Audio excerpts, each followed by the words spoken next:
Naisip mo na ba, mahal kong kaibigan, kung paano ang mga maliliit na desisyon na ginagawa natin araw-araw ay unti-unting humuhubog sa ating kalusugan at kapakanan, lalo na habang tayo ay nagkakaedad? Minsan, ang mga simpleng bagay na madalas nating binabaliwala, tulad ng uri ng langis o oil na ginagamit natin sa ating kusina, ay maaaring magkaroon ng malalim na epekto sa ating katawan.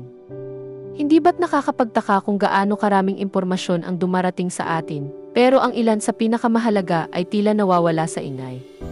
Ito ay parang isang tahimik na senyales na ipinapadala ng ating katawan na nagsasabing, bigyan mo ako ng mas mahusay. Sa ating paglalakbay sa buhay, marami na tayong natutunan. Marami na tayong naranasan. Ngunit pagdating sa ating kalusugan, may mga bagay pa rin tayong patuloy na nadidiskubre, at ito ay normal lamang. Ang pinakamahalaga ay ang patuloy nating pagiging mausisa, ang patuloy nating pagtatanong, at ang patuloy nating paghahanap ng kaalaman na makakatulong sa atin na mamuhay ng mas mahaba, mas malusog, at mas masaya. Ngayon, pag-uusapan natin ang isang paksa na maaaring hindi mo pag-aanong napagtuunan ng pansin, ngunit may direktang kinalaman sa bawat patak ng pagkain na ating inihahanda at kinakain, ang pagkakaiba ng cold pressed sa ibang uri ng langis. Madalas, kapag namimili tayo ng langis sa grocery, basta na lang natin kinukuha ang nakasanayan o ang nakikita nating nakalagay sa estante. Hindi natin gaanong iniisip ang proseso ng paggawa nito o kung paano ito nakakaapekto sa sustansya na nakukuha natin. Ngunit paano kung sabihin ko sa iyo na ang simpleng pagpili ng isang uri ng langis sa halip na ang isa pa ay maaaring maging isang game changer para sa iyong puso, sa iyong utak, at sa iyong pangkalahatang sigla? Hindi ito tungkol sa pagiging perpekto, kundi sa paggawa ng mas matalinong mga pagpipilian na sumusuporta sa iyong katawan. Bakit nga ba mahalaga ang langis? Ang langis o oil ay hindi lang basta pampalasa o panggisa. Ito ay isang mahalagang bahagi ng ating dieta. Ang ating katawan ay nangangailangan ng taba upang makakuha ng enerhiya, upang sumipsip ng ilang bitamina tulad ng E, at D, at upang maprotektahan ang ating mga organ. Ngunit hindi lahat ng taba ay pantay-pantay. Mayroong mabuting oil at masamang oil. At ang paraan ng pagproseso ng langis ay malaki ang kinalaman kung ito ba ay mapupunta sa kategoryang mabuti o masama. Maraming taon na tayong nabubuhay sa paniniwalang ang lahat ng langis ay pareho o na basta langis ay ayos na. Ngunit ang katotohanan ay may malaking pagkakaiba sa pagitan ng langis na pitroseso sa mataas na init at kemikal at ng langis na ginawa sa isang paraan na nagpapanatili ng natural nitong kabutihan. Ito ay parang paghahambing ng sariwang gulay mula sa hardin sa isang gulay na pinakuluan na ng matagal hanggang sa wala ng lasa at sustansya. Ang konsepto ng cold pressed ay hindi bago, pero tila ngayon lang ito muling nabibigyan ng pansin. Ano nga ba ang ibig sabihin nito? Sa pinakasimpleng paliwanag, ang cold pressed ay tumutukoy sa proseso ng pagkuha ng langis mula sa buto o prutas, tulad ng olives, niyog, o flaxseed, nang walang paggamit ng mataas na init o kemikal. Sa halip, ginagamitan lamang ito ng mekanikal na presyon na parang pinipiga ang juice mula sa prutas. Ang resulta, isang langis na nananatiling buo ang lahat ng natural nitong bitamina, mineral, antioxidant, at maging ang natural nitong lasa at amoy. Isipin mo, kapag nagluluto tayo ng gulay sa napakainit na temperatura, madalas nawawala ang ilan sa mga sustansya nito, hindi ba? Ganoon din sa langis. Ang mataas na init na ginagamit sa tradisyonal na paggawa ng langis, ang tinatawag na refined na langis, ay hindi lang nagbabago sa istruktura ng langis, kundi sinisira rin ito ang maraming beneficial compounds na natural na naroroon. Parang isang gintong butil na dumaan sa apoy, at paglabas ay nagbago na ang anyo, hindi na ginto. Kaya't ang cold-pressed na langis ay mas malapit sa natural nitong anyo. Ito ay parang isang living oil dahil hindi nito nawawala ang life force nito. Ang bawat patak ay puno ng mga sangkap na kailangan ng iyong katawan upang gumana ng maayos. Marahil ay naiisip mo ngayon, bakit nga ba hindi ko ito nalalaman noon? Hindi ka nag-iisa. Marami sa atin ang hindi gaanong pamilyar sa mga detalyeng ito dahil hindi ito gaanong itinuturo o binibigyang diin. Ngunit ngayon, sa pamamagitan ng ating usapan, ay nagkakaroon ka na ng bagong kaalaman. Ang pag-unawa sa prosesong ito ay ang unang hakbang upang makagawa ng mas matalinong mga pagpipilian. Hindi ito tungkol sa pagiging perpekto sa lahat ng oras, kundi sa paghahanap ng mga maliliit na paraan upang mapabuti ang ating kalusugan ng paisa-isa. At ang pagpili ng tamang langis ay isa sa mga pinakasimpleng paraan upang magawa ito. Sa susunod na bahagi, mas lalaliman natin ang usapan tungkol sa mga benepisyo ng cold-pressed na langis at kung paano ito nakakatulong sa ating puso, utak at pangkalahatang kalusugan. Magbibigay din tayo ng mga praktikal na halimbawa kung paano mo ito maisasama sa iyong pang-araw-araw na pamumuhay nang hindi nagiging komplikado. Mahalaga na ang impormasyong ito ay maging madali para sa iyo na gamitin. Ang ating usapan ay magpapatuloy at mas marami pa tayong matutuklasan. Manatili ka sa akin dahil ang bawat piraso ng kaalaman ay isang regalo sa iyong sarili. Alam mo, habang pinag-uusapan natin ang cold-pressed na langis, hindi ko maiwasang maalala ang mga simpleng araw noong bata pa ako. Sa aming probinsya, may mga pagkakataon na ang lola ko ay gumagawa ng sariling langis ng niyog. Hindi ito yung nakikita natin ngayon na nakabote at may makintab na etiketa. Ito ay sariwa, may amoy na parang bagong pinitas na niyog, at kapag nilagay mo sa mainit na kanin, parang may kakaibang buhay na sumasama sa bawat subo. Noon, hindi ko pa alam na ang tawag pala sa ganitong paraan ay cold-pressed. Basta ang alam ko, natural, walang halo at ramdam mo ang kabutihan nito sa katawan. Ngayon, ang tanong, ano nga ba talaga ang napapala natin sa cold-pressed na langis kumpara sa mga refined o ordinaryong langis na madalas nating nabibili? At paano ito nakakatulong sa ating kalusugan, lalo na ngayong mas kailangan natin ng dagdag na proteksyon at sigla? Unahin natin ang kalusugan ng puso. Maraming pag-aaral ang nagpapakita na ang cold-pressed na langis, tulad ng olive oil, coconut oil, at flaxseed oil, ay mayaman sa tinatawag na good fats. Ito yung mga monounsaturated at polyunsaturated fats. Hindi sila nagdudulot ng bara sa ugat, hindi nagpapataas ng kolesterol, at sa halip, tumutulong pa silang linisin ang ating mga daluyan ng dugo. Parang may mga maliliit na tagalinis na dahan-dahang nag-aalis ng mga bara, kaya mas malaya ang daloy ng dugo sa ating katawan. Mayroon din silang natural na antioxidants, mga sangkap na tumutulong labanan ang oxidative stress, na isa sa mga dahilan kung bakit tayo mabilis mapagod o nagkakaroon ng mga sakit na may kinalaman sa pagtanda. Isipin mo, sa bawat kutsara ng cold-pressed oil na ginagamit mo sa pagkain, para kang naglalagay ng proteksyon sa iyong mga cells laban sa mga kalawang na dulot ng stress at polusyon. Pero hindi lang puso ang natutulungan. Ang utak natin, na parang computer na matagal ang ginagamit, ay nangangailangan din ng tamang i-maintenance. Ang healthy fats mula sa cold-pressed oils ay tumutulong mapanatili ang kalinawan ng pag-iisip, memorya, at maging ang mood natin. May mga panahon ba na parang ang bilis mong makalimot, o kaya naman ay mabilis kang mapagod kahit wala namang masyadong ginawa? Minsan, ang simpleng pagdagdag ng tamang langis sa pagkain ay malaking tulong na pala. Hindi ko sinasabing ito ang solusyon sa lahat ng problema sa kalusugan, pero isipin mo, kung ang katawan natin ay parang isang makina, hindi ba't mas maganda kung ang ilalagay natin ay ang pinakamainam na langis? Hindi yung mura pero mabilis makasira, kundi yung tunay na nagbibigay ng sustansya at proteksyon. Minsan, may mga nagtanong sa akin, hindi ba mas mahal ang cold-pressed na langis? Totoo, kadalasan ay mas mataas ang presyo nito kumpara sa mga ordinaryong langis. Pero kung iisipin mo, ito ay parang pag-invest sa sarili mong kalusugan. Ano ba ang mas mahal, ang dagdag na ilang piso sa bawat bote, o ang gastos kapag nagkasakit tayo dahil sa maling pagkain? At hindi mo naman kailangang gamitin ito ng sobra-sobra. Kahit paunti-unti, sapat na. Ang mahalaga ay alam mo kung ano ang inilalagay mo sa iyong katawan. Isa pang napansin ko, kapag cold-pressed ang gamit mo, mas mabango at mas malasa ang pagkain. Hindi mo na kailangang damihan ang asin o iba pang pampalasa, kasi natural na masarap na ang lasa. At dahil hindi ito dumaan sa matinding proseso, hindi ka nag-aalala na may halong kemikal o artificial na sangkap. Parang bumabalik ka sa panahon na lahat ng kinakain mo ay sariwa at natural. May isang kaibigan ako, si Mang Tonyo, na dati ay mahilig sa mantika ng baboy at mga processed na langis. Madalas siyang magreklamo ng pananakit ng dibdib at madaling hingalin. Isang araw, sinubukan niyang palitan ang ginagamit niyang mantika ng cold-pressed coconut oil.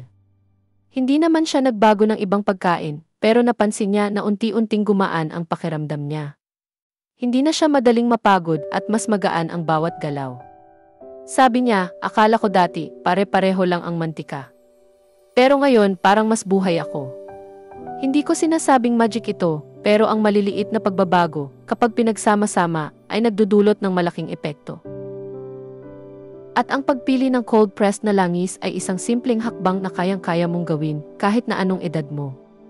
Ngayon, paano mo ito maisasama sa araw-araw? Hindi mo kailangang baguhin agad lahat ng nakasanayan mo. Pwede mong simulan sa pagluluto ng itlog, o paghalo sa gulay, o kahit sa simpleng salad dressing. Unti-unti, mararamdaman mo ang kaibahan, hindi lang sa lasa, kundi pati sa pakiramdam ng iyong katawan. Ang mahalaga, maging bukas ka sa pag-explore ng mga bagong bagay. Huwag matakot magtanong, magbasa, o mag-eksperimento. Tandaan, hindi ito tungkol sa pagiging perpekto, kundi sa paggawa ng maliliit na hakbang patungo sa mas malusog na sarili. At kung may mga tanong ka pa, huwag kang mahiyang mag-message o mag-comment. Dito tayo para magtulungan. Sa susunod na bahagi, pag-uusapan natin ang mga maling akala tungkol sa cold-pressed na langis at kung paano mo malalaman kung tunay nga ba ang binibili mo. Kasi sa panahon ngayon, marami na ring nananamantala at gumagamit ng salitang cold-pressed kahit hindi naman totoo. Gusto kong matutunan mo kung paano maging mapanuri at mapili para hindi ka maloko at masiguradong ang iyong pinaghirapang pera ay napupunta sa tamang produkto. Manatili ka lang dahil ang bawat sandali ng pagkatuto ay hakbang patungo sa mas mahaba at mas masiglang buhay. At tandaan, ang bawat desisyon na ginagawa mo para sa iyong sarili ay isang paraan ng pagmamahal, hindi lang sa iyong katawan, kundi pati na rin sa mga mahal mo sa buhay.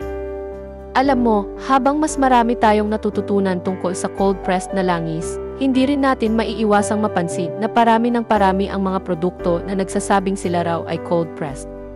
Parang biglang naging uso, hindi ba? Pero gaya ng maraming bagay sa buhay, hindi lahat na nakasulat sa label ay totoo. Kaya mahalagang maging mapanuri at mapili, lalo na't ang pinag-uusapan natin ay ang ating kalusugan at pinaghirapang pera. Isa sa mga pinakakaraniwang maling akala ay ang lahat ng langis na mailabel na cold-pressed ay tunay na cold-pressed. Sa totoo lang, may mga produkto na gumagamit ng salitang ito para lang makabenta, kahit na dumaan naman pala sa mataas na init o maihalong kemikal. Kaya paano mo nga ba malalaman kung tunay ang isang cold-pressed oil? Una, pansinin mo ang amoy at lasa. Ang totoong cold-pressed oil, lalo na kung olive oil, coconut oil, o sesame oil, ay may mas natural at mas sariwang amoy. Hindi ito amoy mantika na parang galing sa pabrika. Kapag nilasahan mo, may kakaibang linamnam, hindi mapait, hindi rin matabang. Parang may buhay pa ang bawat patak. Kung ito ay walang lasa, walang amoy, o parang masyadong pino at walang karakter, maaaring ito ay dumaan na sa matinding proseso. Pangalawa, tingnan mo ang kulay.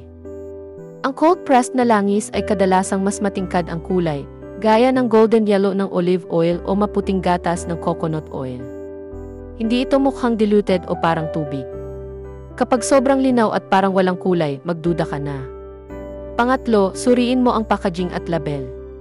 Ang mga tunay na cold-pressed oil ay kadalasang nakalagay sa dark glass bottles o mga lalagyan na hindi basta-basta napapasukan ng liwanag. Bakit? Dahil ang liwanag ay maaaring makasira sa natural na sangkap ng langis. Kung ito ay nakalagay sa malinaw na plastic, mas mainam na maghanap ng ibang brand. Basahin mo rin ang label, hanapin ang mga salitang unrefined, no additives, no chemicals, at mechanically pressed. Kung puro marketing lang ang nakasulat at walang malinaw na paliwanag sa proseso, mag-ingat ka. At syempre, huwag kang matakot magtanong. Kung bumibili ka sa palengke o sa mga specialty store, tanungin mo ang tindero kung paano ginawa ang langis. Ang mga tunay na nagmamalasakit sa produkto nila ay hindi magdadalawang isip magpaliwanag. Ngayon, pag-usapan naman natin ang mga maling akala tungkol sa cold-pressed oil.